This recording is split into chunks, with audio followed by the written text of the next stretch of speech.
Hello BSc second year student, कैसे हैं आप सभी लोग। उम्मीद है आप लोग बहुत अच्छे होंगे। आज के इस वीडियो के अंदर हम डिस्कस करेंगे बीएससी सेकेंड ईयर बॉटनी के थर्ड सेमेस्टर में आपका थ्योरेटिकल पेपर आता है flowering plant identification and aesthetic characteristics. Student, इस सेमेस्टर से ऑलरेडी मैं कई सारे वीडियोस अपलोड कर चुका हूं जो कि आपके एग्जाम पेपर के लिए मोस्ट इंपॉर्टेंट है। तो अगर आप उन वीडियोस को देखना चाहते हैं तो इसी वीडियो के डिस्क्रिप्शन बॉक्स में आपको लिंक मिल जाएगा, या फिर आप चैनल के अंदर जाएंगे आपको एक अलग से प्लेलिस्ट मिल जाएगा। आज के इस वीडियो के अंदर हम डिस्कस करेंगे फैमिली एपोसाइनेसी के बारे में। इस सेमेस्टर से मैं ऑलरेडी कुछ इंपॉर्टेंट फैमिलीज को कवर कर चुका हूं। अगर आप उन वीडियोस को देखना चाहते हैं तो चैनल के अंदर जाकर देख सकते हैं। स्टूडेंट, यदि आप बीएससी के कॉन्सेप्ट को हिंदी में समझना चाहते हैं तो आप इस चैनल से जुड़ सकते हैं। यदि आप न्यू एजुकेशन पॉलिसी के अकॉर्डिंग जो नया सिलेबस लॉन्च हुआ है बीएससी का, अगर आप लोग उसके अकॉर्डिंग पढ़ना चाहते हैं तो भी आप इस चैनल से जुड़ सकते हैं।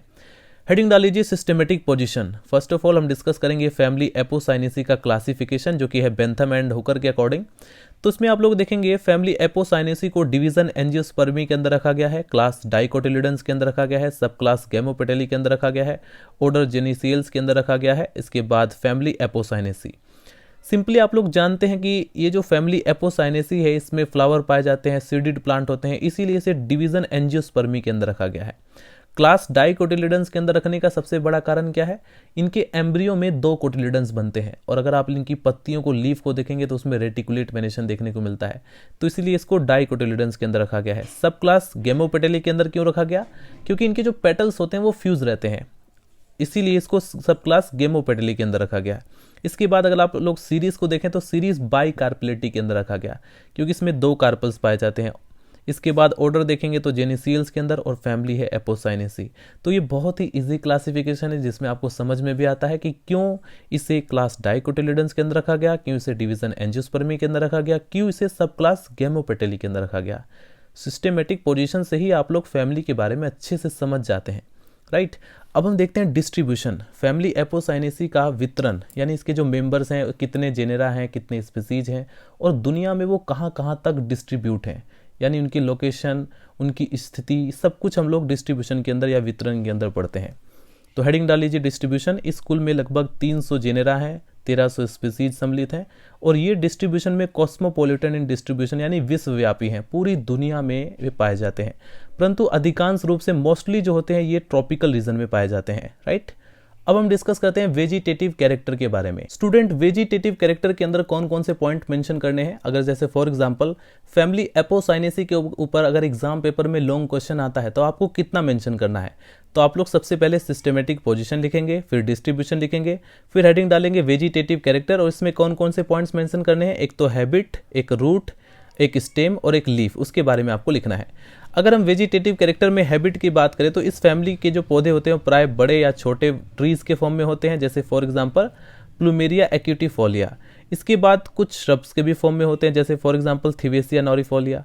इसके बाद हब्स के फॉर्म में जैसे विनका रोजिया। कभी कभी ये जो पौधे होते हैं वो आरोही भी हो सकते हैं। लेकिन अगर हम रूट की बात करें यानी कि जड़ों की बात करें तो इस फैमिली के मेंबर्स में जो जड़ें पाई जाती हैं वो ब्रांच और टैप रूट सिस्टम इसमें देखने को मिलता है, राइट। अब हम देखते हैं स्टूडेंट इनके स्टेम के बारे में। तो इसमें जो तना होता है, स्टेम होता है, प्राय हर्बेसियस होता है, सॉफ्ट और ग्रीन होता है, वुडी भी होता है यानी कि लकड़ी वाला भी होता है, ब्रांच्ड होता है यानी कि ब्रांचिंग भी हमें देखने को मिलेगी, सॉलिड होता है, इरेक्ट होता है, ऊपर की तरफ उठा हुआ और चिकना होता है, ग्लैब्रस। अगर हम लीफ की बात करें यानी कि फैमिली एपोसाइनेसी के जो मेंबर्स हैं उनमें पत्तियां कैसी होती हैं, तो बहुत ही सिंपल होती हैं। पिट्यूलेट होती है यानी कि पिट्यूल प्रेजेंट रहता है। अपोजिट होती हैं। अपोजिट का मतलब जैसे फॉर एग्जांपल ये जो आपने देखा मेन एक्सिस गया हुआ है, तो एक पत्ती के जस्ट अपोजिट दूसरी पत्ती होगी, फिर एक पत्ती के ऊपर जस्ट अपोजिट दूसरी। अगर इस तरह की आपको फिलोटेक्सी दिखाई दे रही है, इस तरह का अरेंजमेंट आपको दिखाई दे रहा है, तो आप कह सकते हैं कि जो पत्तियां हैं वो अपोजिट हैं। वॉल में पाई जा रही है यानी कि चक्र के फॉर्म में भी पाई जा रही है। अल्टरनेट भी होती हैं। अल्टरनेट का मतलब जैसे फॉर एग्जांपल ये हमारा मेन एक्सिस गया हुआ है स्टेम का, तो एक पत्ती यहाँ पर है तो जस्ट इसकी कुछ दूरी पर एक पत्ती यहाँ पर, एक पत्ती यहाँ पर। अगर इस तरह का अरेंजमेंट देखने को मिले तो हम कह सकते हैं कि यहाँ पर जो पत्तियां हैं वो अल्टरनेट है। पत्तियां प्राय जो होती हैं वो एक्स स्टिपुलेट होते हैं यानी कि इसमें स्टिप्यूल एब्सेंट रहता है लेकिन कभी कभी स्टिप्यूल प्रेजेंट रहता है। अगर हम लीफ में वेनेशन की बात करें तो इसमें यूनिकोस्टेड रेटिकुलेट वेनेशन देखने को मिलता है जो कि डाइकोट प्लांट का एक मेन कैरेक्टर होता है। अब हम डिस्कस करते हैं फ्लोरल कैरेक्टर के बारे में, यानी फैमिली एपोसाइनेसी के अंदर जो फ्लावर्स पाए जाते हैं उनके बारे में हम डिस्कस करेंगे, उनका क्या लक्षण है, पुष्पीय लक्षण। जो सबसे पहले आता है पुष्पीय लक्षण के अंदर इन्फ्लोरेसेंस। आपके माइंड में क्वेश्चन आ रहा होगा कि हमें किस प्रकार से पुष्पीय लक्षण को लिखना है। तो सबसे पहले तो आप लोग इन्फ्लोरेसेंस के बारे में एक्सप्लेन करेंगे, फिर फ्लावर के बारे में, फिर कैलिक्स के बारे में, फिर कोरोला के बारे में, यानी कि आपको सीक्वेंस वाइज जो अरेंजमेंट है उसी के अकॉर्डिंग ही आपको लिखना होगा, राइट। यानी सबसे पहले ऐसा नहीं है कि आप लोग फ्लावर के बारे में लिख देंगे, सबसे पहले आपका काम होगा इन्फ्लोरेसेंस को एक्सप्लेन करना।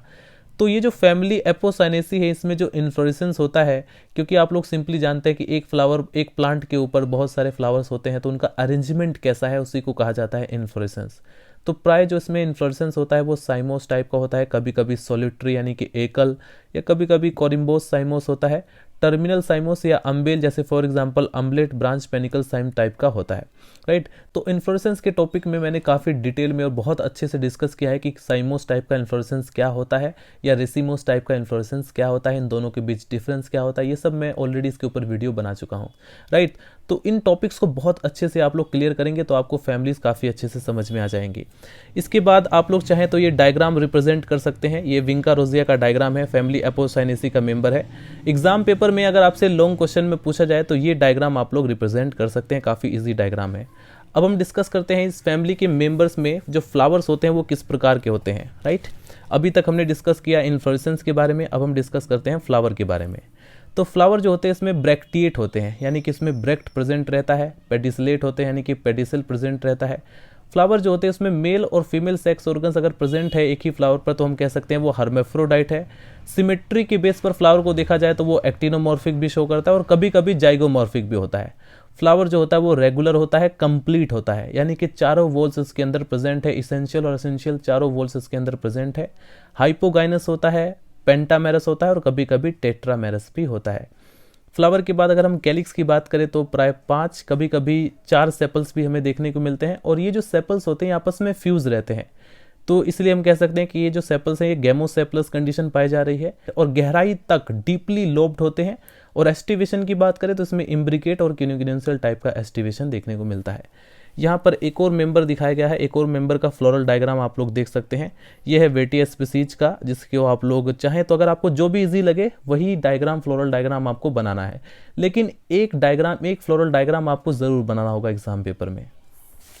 स्टूडेंट कैलिक्स को डिस्कस करने के बाद अब हम डिस्कस करते हैं कोरोला के बारे में। फैमिली एपोसाइनेसी के अंदर जो मेंबर्स है उसमें 5 कभी कभी 4 पेटल्स पाए जाते हैं और ये पेटल्स आपस में फ्यूज होते हैं, इसलिए यहाँ पर गेमोपेटलस कंडीशन पाई जाती है, इसीलिए हमने इसे सब क्लास गेमोपेटली के अंदर रखा। सिल्वर शेप्ड में होते हैं, फनल शेप्ड भी बना लेते हैं और ये जो है कोरोला ट्यूब में प्राय हेयरी अपेंडेज पाए जाते हैं और इसमें प्राय अगर हम एस्टिवेशन की बात करें तो कॉन्ट्रोटेड और ट्विस्टेड और कभी कभी वेलवेट एस्टिवेशन भी इसमें देखने को मिलता है। इसके बाद अगर हम एंड्रोशियम के बारे में डिस्कस करें तो इसमें स्टेमेंस की संख्या जनरली 5 होती है, कभी कभी 4 भी होती है और इपीपेटलस कंडीशन पाई जाती है, यानी कि जो पुंकेसर होते हैं यानी कि जो स्टेमेंस होते हैं वो पेटल से अटैच रहते हैं। स्टेमेंस जो होते हैं वो जनरली स्मॉल फिलामेंट वाले होते हैं और ये पुंकेसर प्राय पेटल्स के अल्टरनेट होते हैं। एंथर्स इंट्रोस होते हैं, कोनेट तथा लंबे होते हैं, कभी कभी एंथर्स जो होते हैं वो स्टिग्मा से अधेयर होते हैं यानी कि आसंजित होते हैं। इसके बाद ये जो पुंकेसर होते हैं, जो स्टेमेंस होते हैं वो पृथक यानी सेपरेट पुंकेसरी पॉलीएंड्रस होते हैं। गानोशियम के बारे में अगर हम डिस्कस करें तो यह प्राय बाई कार्पेलरी होता है, इसलिए हमने इसे सीरीज बाई कार्पेलिटी के अंदर रखा और यह प्राय जो होता है वो सिनकार्पस कभी कभी स्टाइल जो होती है वो फ्यूज्ड होती है और ओवरी सुपीरियर होती है, कभी कभी आंशिक रूप से इंफीरियर होती है यानी पार्शियली इंफीरियर होती है। यूनिलोक्यूलर होती है यानी कि एक लोक्यूल प्रेजेंट रहता है तथा इसमें पैराइटल प्रेजेंटेशन देखने को मिलता है। ओवरी जो होती है वो बाइलोक्यूलर भी होती है। जब ओवरी बाइलोक्यूलर होती है तब प्राय जो होती है वो एक्साइल प्रेजेंटेशन हमें देखने को मिलता है। पृथक अंडपी यानी एपोकार्पस अवस्था जो होती है वो मार्जिनल प्रेजेंटेशन में होता है और गाइनोशियम के नीचे प्राय जो होता है वो नेक्टर सिक्रेटिंग डिस्क पाई जाती है। स्टाइल जिसमें पतली होती है, स्टिग्मा जो होता है वो मोटा होता है और बाइलोब्ड होता है।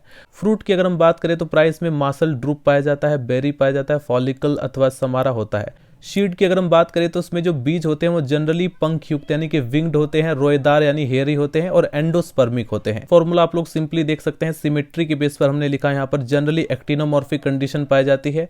फ्लावर जो होता है वो बाइसेक्सुअल होता है, तो हम लोग ये वाला सिंबल यूज करते हैं। इसके बाद कैलिक्स में सेपल्स की संख्या 5 होती है और सेपल्स फ्यूज होते हैं, इसलिए हमने इसको ब्रैकेट में रखा। इसके बाद कोरोला में पेटल्स की संख्या 5 है और ये आपस में फ्यूज होते हैं, इसलिए हमने इसको ब्रैकेट में रखा।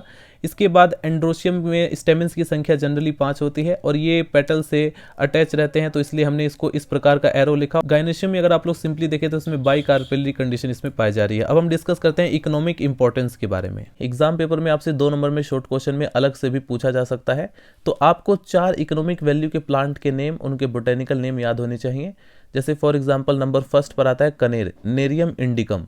यह जो पौधा है वो ऑर्नामेंटल पर्पस और साथ में मेडिसिनल प्रॉपर्टीज के लिए भी उगाए जाते हैं, यानी ये दोनों ही प्रॉपर्टी शो कर रहा है, सुंदरता के लिए यानी ऑर्नामेंटल के लिए भी और मेडिसिनल के लिए भी।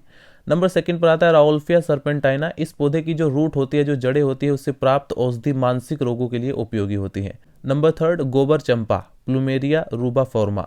यह पौधा जो होता है वो सुंदरता के लिए उगाया जाता है। इस पौधे में अनेक औषधीय गुण भी पाए जाते हैं।